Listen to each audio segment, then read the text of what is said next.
Alexes even. It's kind of crazy. So everybody, give it up for your first Alex of the night, Alex Harshaw.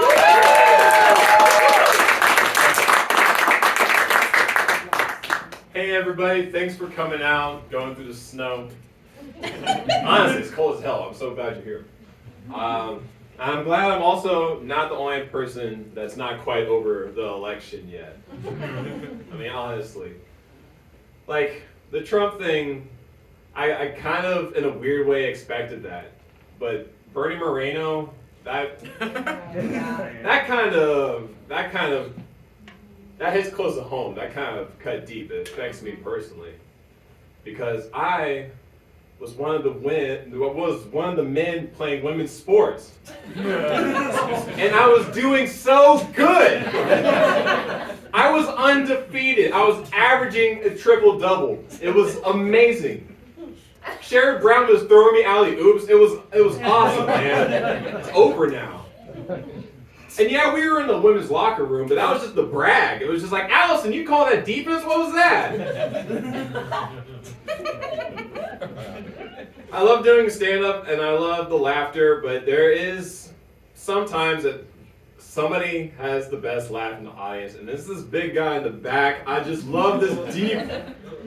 I just have to address it. His voice box is a subwoofer. Do you understand? It's I love it, sir. I love it. Thank you for being here. I had a birthday recently, and funny thing about my birthday, my older brother always forgets to get me a gift.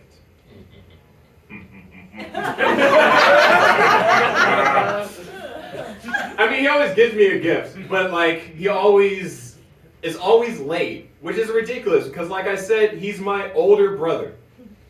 He's known about my birthday his entire life. How is he still forgetting? I'm 33. We'll meet up at the family dinner, and we'll all be sitting at the table, and he'll use the same excuse every time. Hey, check your mailbox. Your package didn't show up on time. I'm sorry, but it's coming. It's on the way. I'm like, Vinny, I saw you on Amazon during appetizers. I know what you're doing. He's ridiculous. He likes sports, I like sports. I don't really like sports movies. He's more into that. So recently I asked him, hey, Vinny, what's your top 3 favorite sports movies? He's like, well, okay, let's see. Friday Night Lights. He started drawing a blank. Then one of my friends was like, oh, how about Rudy? And he said, no, not Rudy. And he was like, all right, so, okay, fine, not Rudy's. What is your number 2 then? And he sat there, and he thought about it, and Cool Runnings? The Disney Channel original film about the Jamaican bobsled team is your second favorite? Get out of here with that. You're out. Are there any other sports fans in here? Kinda, yeah, woo woo. Are there any other fans of children with cancer? No. I'm just trying to get a vibe for the room. Guys don't like kids with cancer. I get it, fine. I don't know what they did to you, that's okay. This next joke has both. I recently, just last Monday, during a blizzard in Buffalo, a 9-year-old cancer surviving girl went to a football game. I've seen some nodding. Has anybody heard about this? Heard about it this morning on the radio. Really? Yep. Well, for anybody else who didn't hear on the radio, this little girl, she went to. No, it's interesting. I didn't know people still listen to the radio. That's why I was talking. I was like, oh, cool. And that's what are you doing? Cool. Drive it. Or that's what that is. Look at the cow. You were making the cow in the barn. Amish guy. I get it. Okay. No, this little girl went to her first ever football game. She's a San Francisco 49ers fan. She went to the Buffalo Bills game last Monday. It's a Monday night football game in the blizzard. Thing to know about Buffalo Bills fans, they get very rowdy and very excited. And this particular night, they were winning. And they were throwing snowballs and everything. Everyone got excited. 49ers fans, they started leaving early. And they started throwing snowballs at her and her family.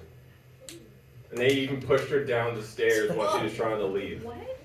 Terrible, right? The Bills organization, they're working to, she's okay, she survived cancer, she'll be alright. But I mean, the Bills organization is trying to make it up. And you might be wondering the same thing that I was wondering about. What 8-year-old girl that survived cancer wants to go to a night football game in Buffalo? That's kind of the angle I took out of it. I was just like, that doesn't really sound like, does she have like a tea party? Like, is there anything else she'd rather do? To me, it sounds like it was Dad's idea, and he's just like, she wanted to go to the game. I don't know. She wanted me to get the big beer. She wanted Uncle Mikey to go. I don't know. That was her wish. I don't know. My second time telling that joke, and people were just like, I get weird vibes off that, but it's okay. Oh man, I got new tires on my car recently, and the guy, moving off my wallet, but I needed them, and the guy on the phone could tell that I didn't want them, but we agreed that I needed them, but to try making me feel better about it, he was telling me about the tires that I was getting. He was like, hey, listen, these tires that you're getting, these are the same ones that my daughter has on her car. So, there you go. I'm like, cool. Do you like your daughter? Like, I don't know. Does this help? I don't know your daughter. Like, is she even old enough to drive? Did she want a pony and you got her tires instead? I don't know. This isn't really helpful. I'm still losing $700. Like, this is not. But, thanks anyway. I am happy that my parents are still together, but they have recently been flirting in front of me, and I don't care for it.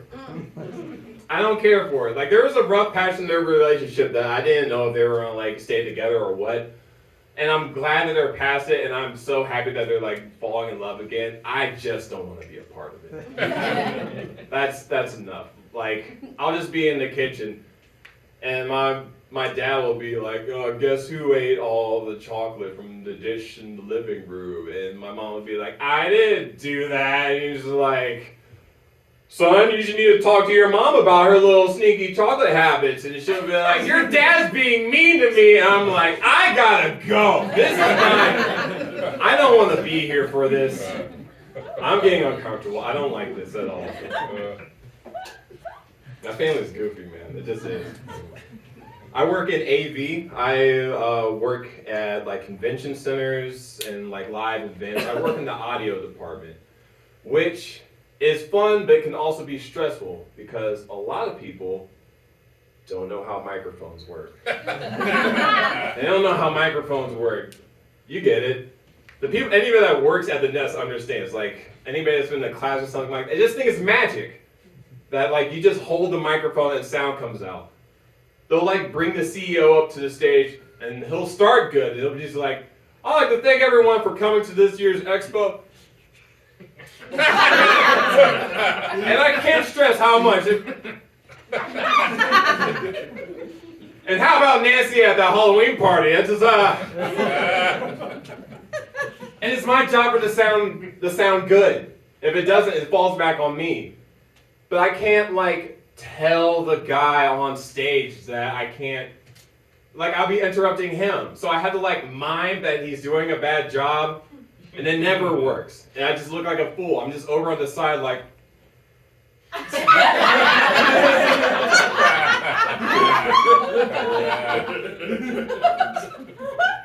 it in your mouth! No. It's ridiculous, man. I also travel a lot for work. I was recently in Houston, and Houston is a wild place. They like to have fun down there, but they also take their fun seriously. I went to a club. I had a few drinks beforehand. Got some smoking in, got a little high. Went to the first club, and I was met by a bouncer that was doing security. 6'8" guy, bulletproof vest, cowboy hat. NFL lineman. This is TJ Watt coming in to check. You guys don't know TJ Watt. That's okay. This is a big guy checking me out, which is whatever, fine. But like, I wasn't expecting the most thorough. When I tell you thorough, I mean he checked crevices and flaps in my body that I didn't know I had to make sure that I had no weapons on me, just all up, every single direction. Like this. I was all shook up. And then finally he was like, okay, you can go. And I like picked up my clothes off the ground, shoveled, and I said, thank you. Which was not the response I was expecting. I had a lot to learn about myself. I went to the next bar and I was just expecting more of the same. I just kind of like accepted. I was like, all right, get it going. This is what you guys do down here. And he just like, all right, you can go in. I was like, what was that? That was nothing. You'll never live up to. They do it right over there. That search was thorough, but I had never felt so safe in my life in that bar. No way anyone else has anything in there. I felt violated and protected at the same time. It was a special thing. Ladies and gentlemen, thank you for listening. Thanks for hanging out. I'm Alex Harshaw. I'll catch you next time.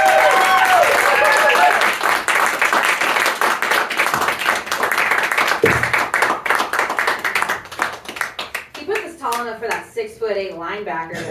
Mike next, dang. Violated and protected is like